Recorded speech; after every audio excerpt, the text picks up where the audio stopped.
Hello, ladies and gentlemen. Welcome to another episode of In Between the Chords. I am your host, Practical. Danny boy. This your boy Rex. Today we're going to talk about a kind of obscure artist. She goes by the name of Chrystabell. I found her somewhat recently after I did my deep dive. Shout out to episode 2 of our show, David Lynch. I did a deep dive on David Lynch, and I got really into him. I mean, I'd always been kind of standoffish with his work over the years just because I didn't care for it, but I'd seen them all early on into my movie watching career. So long story short, I finally got through all his stuff as an adult and reevaluated everything, and that brought me to Twin Peaks Season 3, The Return, in which Chrystabell plays an FBI agent. I thought she did a great job in that movie, so I decided to look into her, and then I found out she did music. And that leads us to our episode today. We're only going to cover one album of hers. It's called Midnight Star. Hit me with it, fellas. I know you don't really. I mean, Danny loves pop music like this, so I wasn't too worried about him. So yeah, no, I mean, I've beaten a dead horse with this. You can tell by her style, and she takes a lot of it from the Eurythmics. And I read something about Kate Bush as well. Was another big influence on her. Mm-hmm. Which makes complete sense. Shocker. It's a very gothy album. There were certain moments in it where it sounded like cyberpunkish, mm-hmm. like the electronic music that was used in the background. You can tell that whoever produced this, i.e., David Lynch, obviously, you can kind of feel his little spin he might have put on it a little bit. Obviously, this is her music and style or whatever, but. I kind of liked it. It was different. I've been, like you said earlier, going through like a weird girl pop phase recently, but that's more like the up to date girls, your Sabrina Carpenter, your Chaperone, your Lola Young, stuff like that. But I liked this because it's refreshing to hear a woman vocal that isn't Beyonce. Mm-hmm. and that same typical sound that she's constantly putting out, and people claim that she's the greatest ever, blah, blah, blah. I guess I don't see it, but it's nice to have a different take on a woman vocalist versus like a pop vibe. And so that's kind of what I took away from this.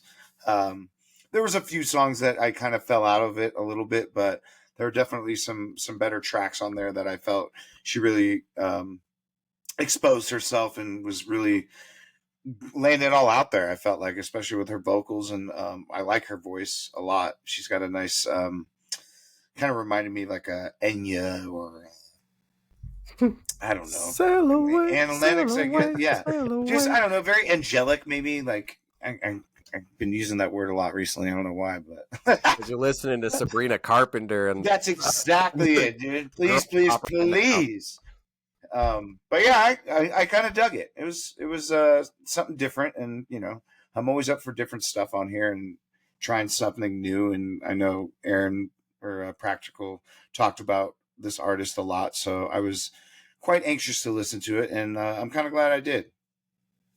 Hell yeah! All right, Rex, tell me what I already know. Right, yeah. Tell us how much Danny boy here might have, kind of hit the nail on the head that I didn't even know. I dislike fucking Enya. I listened to that shit growing up with my mom. The two things she listened to, country, Enya, and, like Moody Blues, which they're okay. I don't have a dislike for them, but Enya, I can't stand that. I can't stand her. Is it because you listened to it so much as a child? So much, man. So much. It's not fun. And then, it kind of spread on to this like Scottish or, folk music. That's what it spawned into next, which was it's rough, man. It's rough. And I listened to it for years. The whole saying that parents get sometimes where they're like, when you drive, you can pick the rate of the music in the car. That was for sure what I was tortured with. And she loved to drive to California 2.5 hours every weekend there and back, man.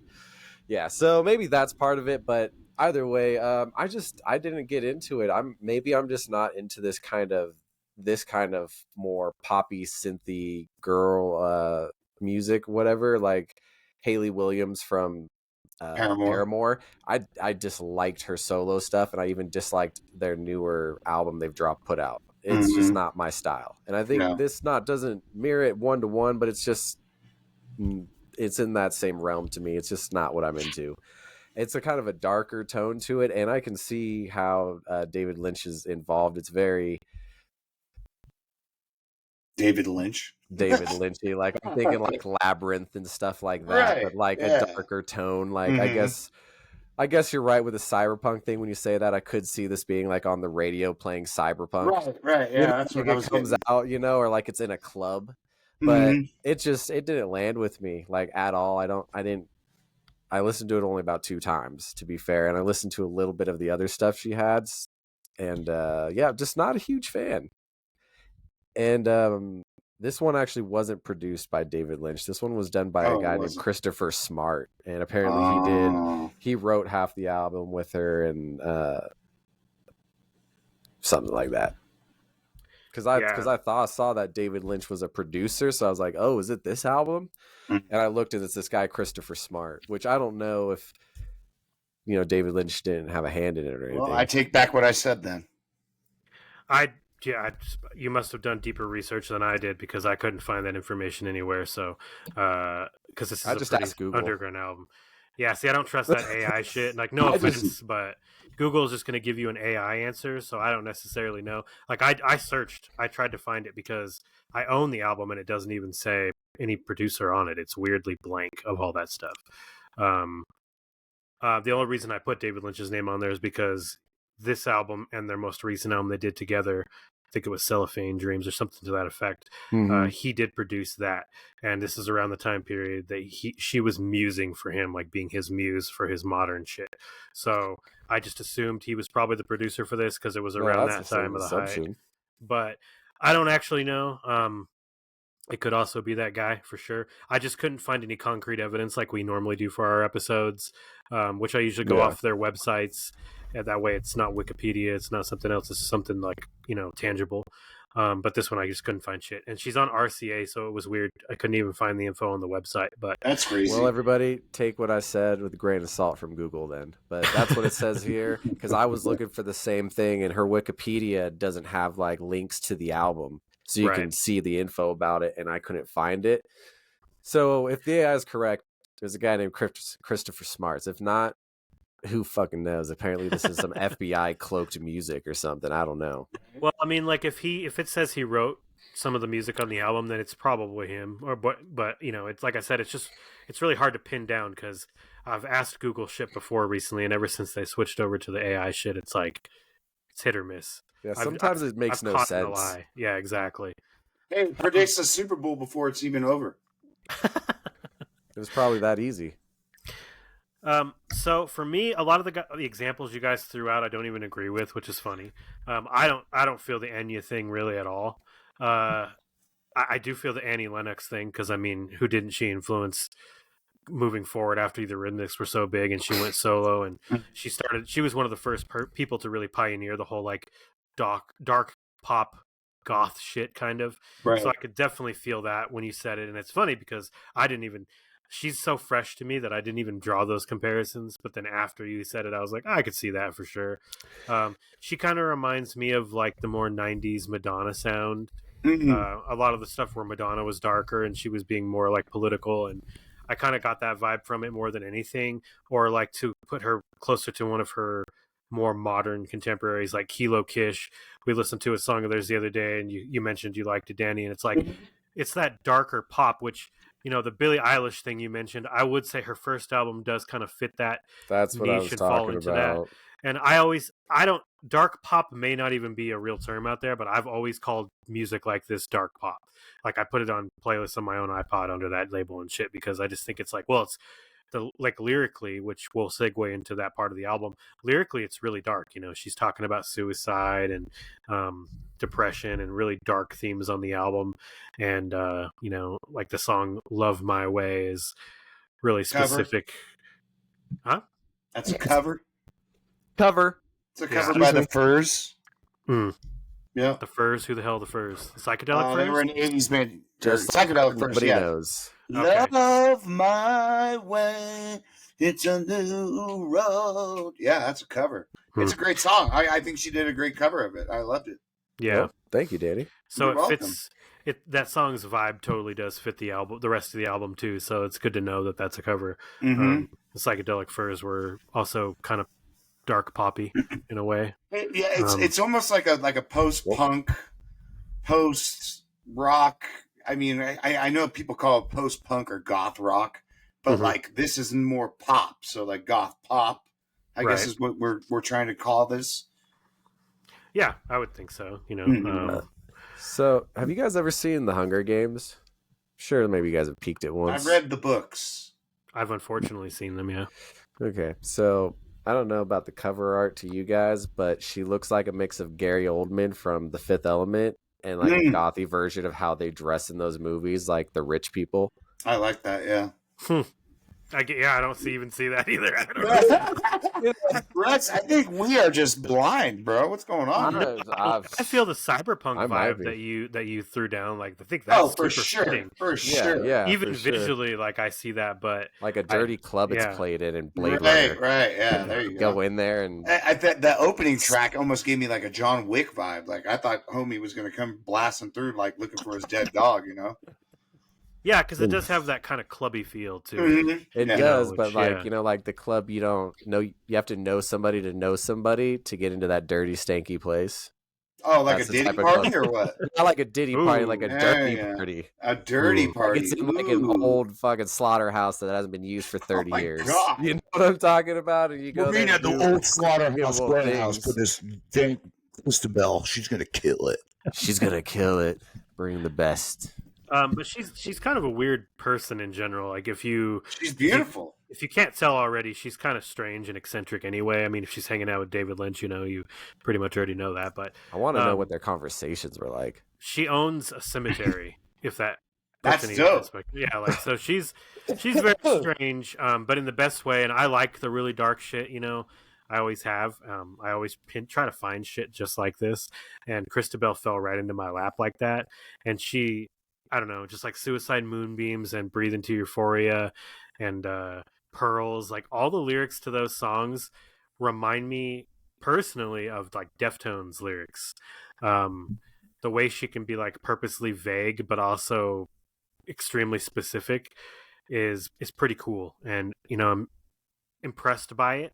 Her earlier stuff, if you listen to it, is nothing like this. Like you can totally tell that where David Lynch might have had an influence on where she grew as an artist. And I'm not saying it's all to him, you know. I'm just saying you could understand that if she's hanging out with him, like he had to have influenced a lot of this shit. Because her older shit is different. I'm about to stump all of what we've been talking about. So up here on this, it's saying she reunited with Lynch for Cellophane Memories. She also recorded at a recording studio that he owned, Asymmetrical Studio, over the course of the year. And so if it wasn't this album, it was Cellophane Memories in 2024. Right. So right before he passed, obviously, you know, he hasn't been gone for that long. But they're also calling it si-fidisco. I can see that. Perfectly. That is like even better than saying like cyberpunk, like si-fidisco. No, that's good. I like that. That's a good subgenre. Disco. I kind of want to do a deep dive on sci-fi disco now myself. So I'm kind of curious what we'll find. David Lynch, he's got some albums, and that's what that album they did together is a mix of his shit. Like he plays guitar, and he plays. It's not traditional guitar. I warn you, it's fucking just out there as fuck. Right. Oh, I'm sure. But for sure, I probably won't listen.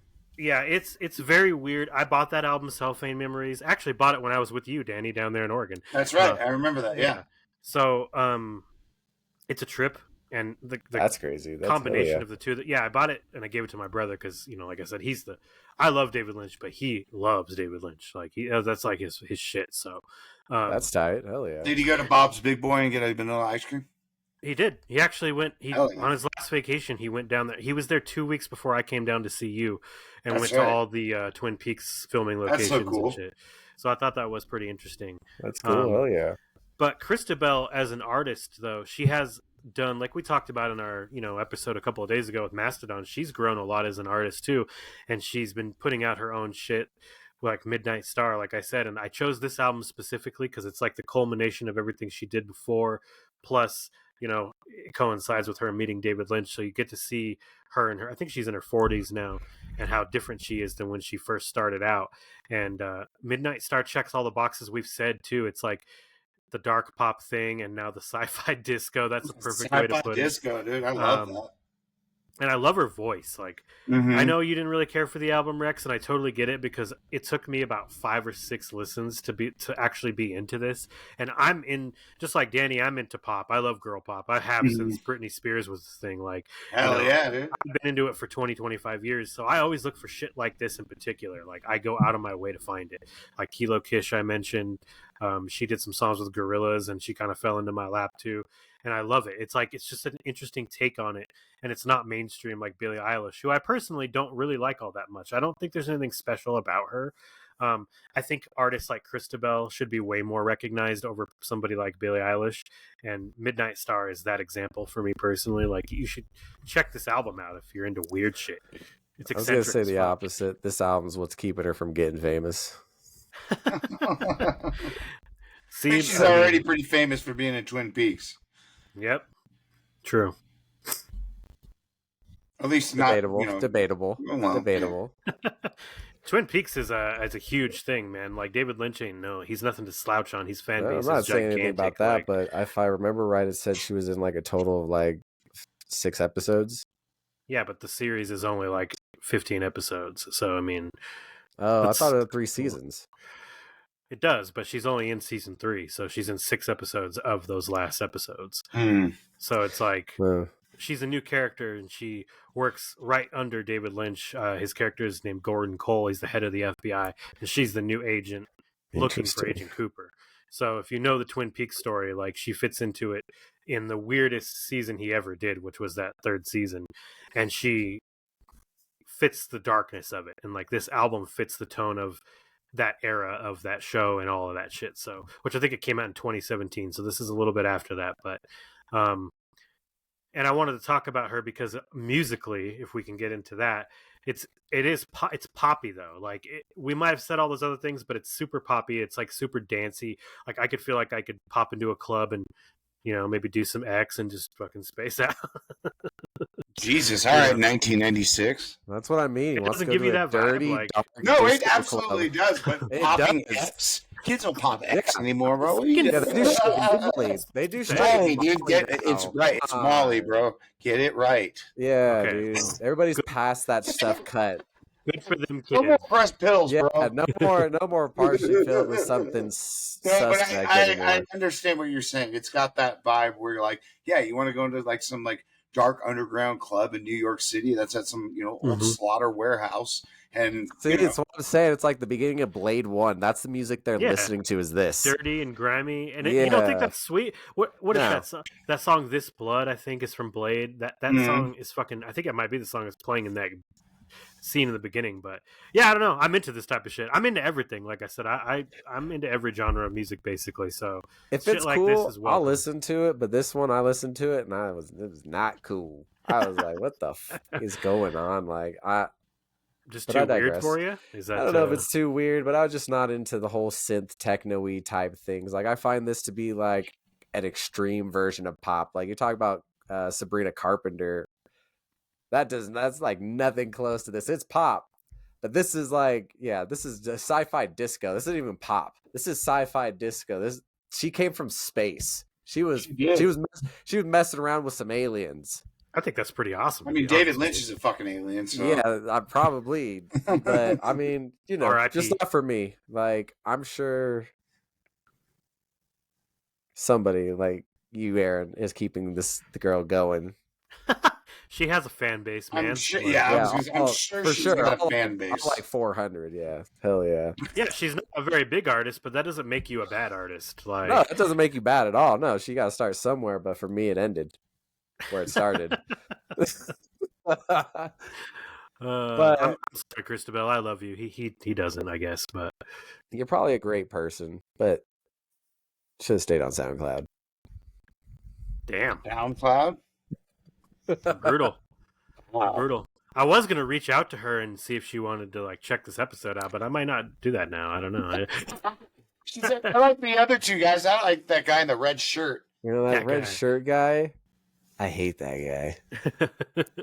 Well, it's funny because, the whole thing came about too is because every time that the three of us are in the Discord watching wrestling, Brandon will launch like a playlist for us to add songs to, and Danny's always adding like the modern pop shit, and it's just getting me into it because it's like I haven't done the best job of following the new shit like we talked about a couple weeks ago, or maybe 6 weeks ago, following new music. And when Danny pops that shit in there, I always go and buy those fucking albums right afterwards. I'm like, yeah, this song is pretty sick too. And I've been gaining this like massive pop playlist recently, and then Chrystabell fell right in there too. So I ended up buying that album, throwing it in that playlist. And as weird as she is, she does blend well on shuffle to these songs. Like, that's tight. It's it's almost like a weird dynamic you don't expect to work, but it'll go Sabrina Carpenter and then Chrystabell will come on, and you're like, what the fuck? But it works. Like, it gives you that grimy New York club feel, even with the Sabrina Carpenter before it, because there's always those song transitions in clubs and bars where you're waiting for the next real big hitter and shit like that. So you can get the light and the dark pop elements mixed together sometimes. But yeah, sci-fi disco, that's such a fitting goddamn term. I love it.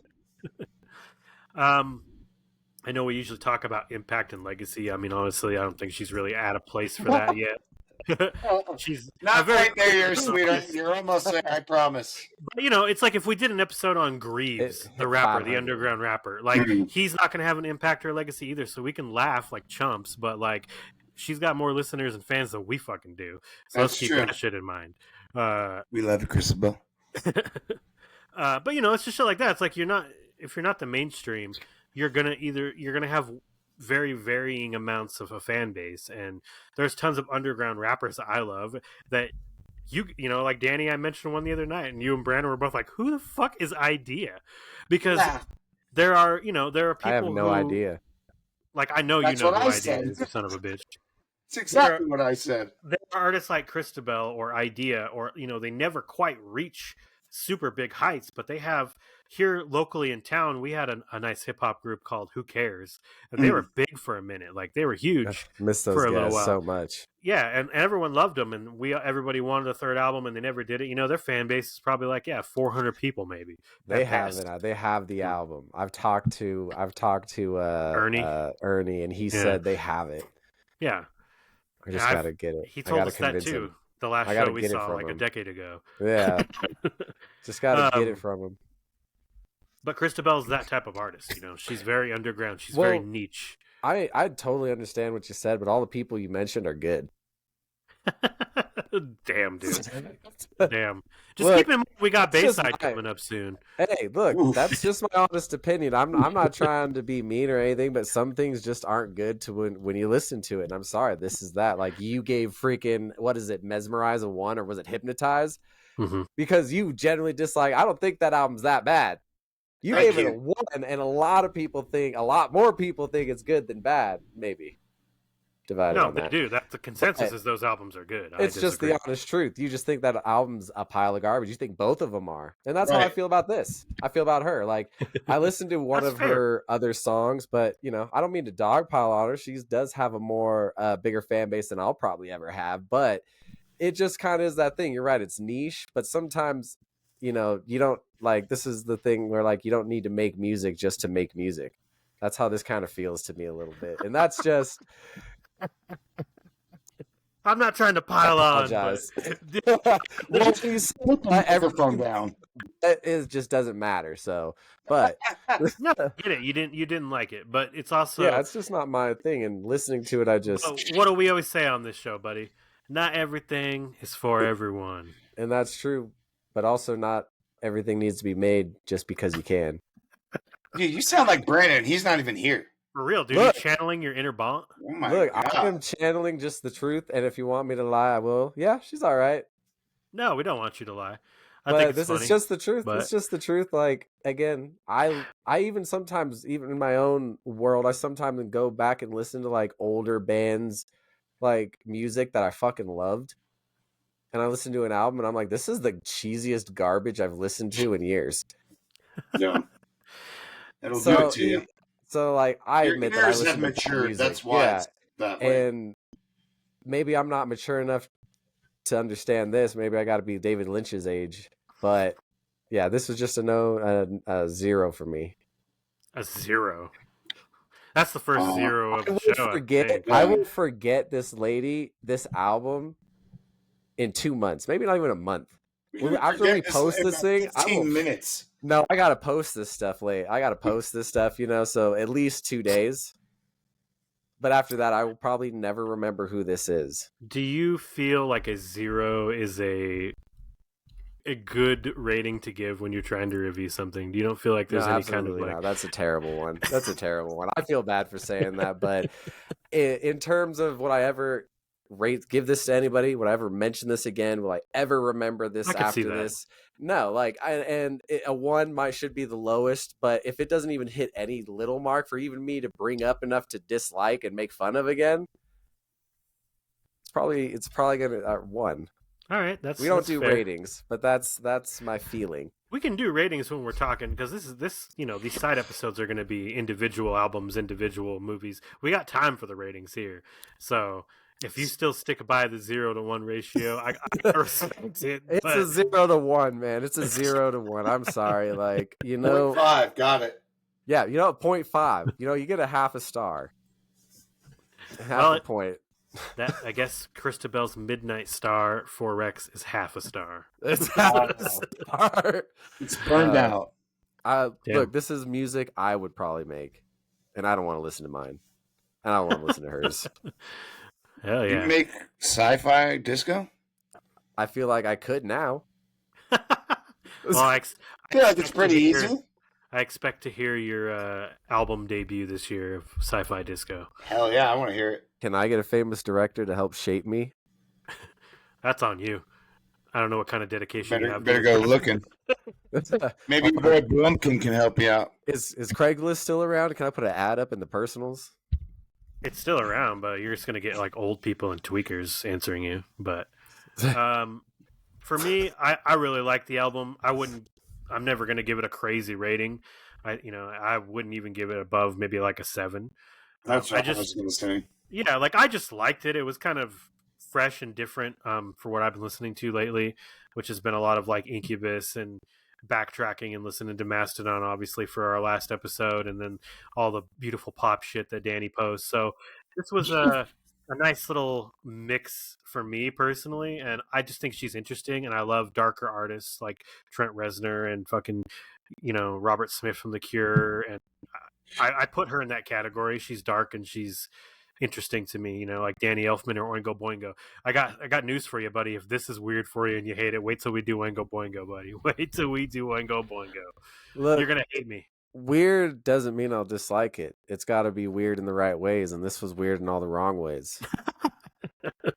Like, how you have friends that are weird but they're cool, and then there's that friend you would never leave alone with anybody. I do know what you mean, weirdly enough. That's what this album is to me. Interesting. Well, it's getting a 7 from me. So what about you, Danny? It's a strong rating. Yeah, I couldn't give it anything more than a 7. I like it. It's different. Sci-fi disco might be my new genre. Like I said, I'm going down a rabbit hole of that because I didn't realize that was like a genre. But that sounds like something I could get into and back a little bit. But the overall vibe of it is, it's very cyberpunky, still pop, still got that pop vibe to it. But the disco thing kind of makes a little bit of sense, I guess. But this was better than I thought it was going to be, because I remember when Practical brought it up and I saw the album cover, I was like, oh shit, like, what is this? Damn it. But again, I gave it a couple of listens, and I didn't, want to be completely, shit all over her, or dogpile her, as you say. But it was better than I thought it was going to be. That's for sure. And I have been pleasantly surprised with some of these artists and some of these albums and songs and different things that I'm kind of being more open to, and try to broaden my horizon, if you will. Oh yeah. You know what actor I bet is a big fan of this album? Christina Ricci. I'm a big fan of Christina Ricci. This is like Winona Ryder's a good one too. I feel like Christina Ricci would find a dirty disco in New York at the bottom, listening to Chrystabell. Hell yeah! See, you're speaking my language. Those are my girls right there, dude. This is the type of shit that I'm into. Like you mentioned, two of my favorite women of all time in tandem with this woman. So like, that sounds fucking. I love Christina Ricci. You've been spot on for this whole episode. Look, hey, I've been spot on every time. You love Christina like Ricci? John- Have you ever watched Yellow Jackets? No. I saw season 1. Oh man, you should watch that show. It's in the 3rd season right now. It's getting good. Hell yeah! But she's in that, and she's sure. fantastic. I believe it. I'm into it. Yeah, I believe it. So, what was your rating? Your rating was the 7, Danny. Yes, Danny boy. Okay, just to be sure, because you said I couldn't give it more than a 7. So it sounds like you were going to do Practical less. was rating it, I kind of joined a consensus and said, yeah, 7's about right for me. Okay. Yeah, because that's. I mean, I want to see where she goes. I think a 7 is good. See if she's got any more left in the old tank, or is she got to go back to Twin Peaks, be a FBI agent. Check out that Cellophane Memories album. Like I said, I'll check it out. For you sure. I'll won't check like it, but check it out. David Lynch's vocals are going to be very rough for you. He's strange, man. Like I said, if you've seen his movies, but musically, he's even more out there because. Is he more strange than Crispin Glover? No. Damn. No, I don't think so. Crispin Glover, man, that would be a fun episode to do. That would be a great. The album Crispin Glover put out. Have you ever heard any of that stuff, Rex? Do you know who Crispin Glover is? Okay, so he has an album where the things you've said about Chrystabell, I think you'd repeat tenfold if you heard that album. Mm-hmm. It's just something that should have never been made, but I love it so much. It's like Tommy Wiseau's The Room. It's like you're like watching or listening to a fucking train accident or a train crash. Like that's like when someone brings you out barefoot wine and says it's aged. Ugh. Hell yeah. Gross. Well, I'm glad you gave it a shot either way. It's obviously can't be for everyone, and we know how frequently that's still going to happen this year with things and next year and every year that we do the show. So, this is probably the worst next to when we did Metallica. This is probably the worst rated thing next to Saint Anger I've ever heard. Oh wow, saying a lot. Saint Anger got a better rating than this. Damn. But Saint Anger is bad, but it's nowhere near as bad as people make it out to be. It's still not good, though. Let's be clear. It's still not good. This album, though, I don't think is that bad at all. Look, Si-Fidisco, this might be a super hit. And you know what? Give me some Molly and probably anything's going to be a hit. So that says nothing for this. And that says a lot. Hell yeah. Either way, good luck to her. Hopefully she figures it out. Brings sci-fi disco to the world. Well, this has been Chrystabell's Midnight Star. Came out in 2021. Check it out. Loving it, hating it. What are you rating it? Let us know in the comments. There it is. I was waiting for that line. Hell yeah. Yeah. I tried to coin it, but I've forgotten to use it a few times. You better hope nobody's trademarked that, dude. You better get your trademark on that. Up. It's dangerously similar to that motherfucker that I hate so much, that Needle Drop, the melon guy. Oh, God. He says something. I think he says, like, love it or hate it. What do you rate it? It's pretty similar, but... Oh, great. Now you can't say it anymore. Great, dude. Now you just brought out the copyright. I didn't remember that he even said that because I hadn't watched his videos in a long time, but then Brandon always posts them, and then I'm like, oh, fuck, he did say that. Yeah. So, I don't know. Maybe we'll think of something else. But either way, it's a great way to segue into the episode. And if you guys have any thoughts or opinions on it, please post it in the comments, especially now that we're all up on YouTube, thanks to Rex's dedication to getting it up there. Thoughts and recommendations, too. That would be kind of cool. I would love to something you'd want to hear. Something that you, the listener, are like, dude, I'm so sick of listening and watching the shit these guys watch. Like, you guys do something I want, and I would be totally open to it. Yeah, as long as it's not Jodie Foster. Man, Rex and I have been asking the audience for that since day one, and well, audience, get involved. They need to let us know because it would be fun. It would be fun, though. Fun. It would. Yeah. Love to include you guys that way. Please don't pick Chrystabell's first album. Oh man, maybe somebody's going to now. I bet they will. You might have to revisit Krista. Don't tempt me. I can make her a full episode if you'd like. Ooh, man. I mean, full hour of CD, dude. Yeah, I don't want to say so many mean things. I don't know her. She's probably a nice lady. She probably donates to charities. I'm over here just a slug. She actually did. That was something I was going to bring up. She did a. Let's see here. I was reading this. Oh, in 2015. Feel bad. What? He said, "Hell yeah, make Rex feel bad. Let's go." Oh yeah, no, I will. In 2015, she paid tribute to David Lynch in his career. She did like a benefit show for the David Lynch Foundation in LA, and she performed with I think I'm saying this right, Likey Lee, Mobu, Flaming Lips, Zola Jesus, and Duran Duran. So that's kind of cool. So basically, you're saying they made no money during that foundation. Dude, get lost. Duran Duran rules. True. You don't like Hungry Like the Wolf? Come on. Yeah, and Flaming Lips? Come on, dude. You need to broaden your horizons, brother. Broaden this, brother. Okay, well, you better watch it. All right, everyone. I'm your host, Practical. I'm Danny Boy. It's your boy, Rex. We really should do a full CD episode, though. No, we shouldn't. Just to push you back. I said 3 sick days a year. I don't want to use one already. We're barely starting. You guys can't use sick days. We don't get paid. Sick days, dude. Union. Union. Brandon opted out of this because he's, 1, a pussy, 2, he didn't listen to it. Those are 2 great reasons he's a pussy. Yeah. But still, 3, come on. I'm going to call a union. We're going to strike on this. We need sick days, paid holidays. We aren't getting paid. None of us get paid. Brandon said he gets paid. He does get paid. That's kind of fucked up. Yeah, what is that? He's the newest person. Claims. He gets nothing. Like the rest of us. He told me he sits outside and waits for his residual check every day when he gets home from work. Every day. He's waiting for the FedEx guy to come up and do like that Christmas vacation thing. Does that thing? Sorry, I'm between the seat. Does the thing from It's All or I don't know what the fuck the movie's called right now. What movie? He goes, mail. Don't be a menace to Sound Central. No, but he's saying message. He's saying message like he's trying to get the message across about the movie. Message. You almost had it. I was right there. We'll catch you guys next week. Yeah, see you later. I better get paid. No, you're not getting paid, dude. Sick day. No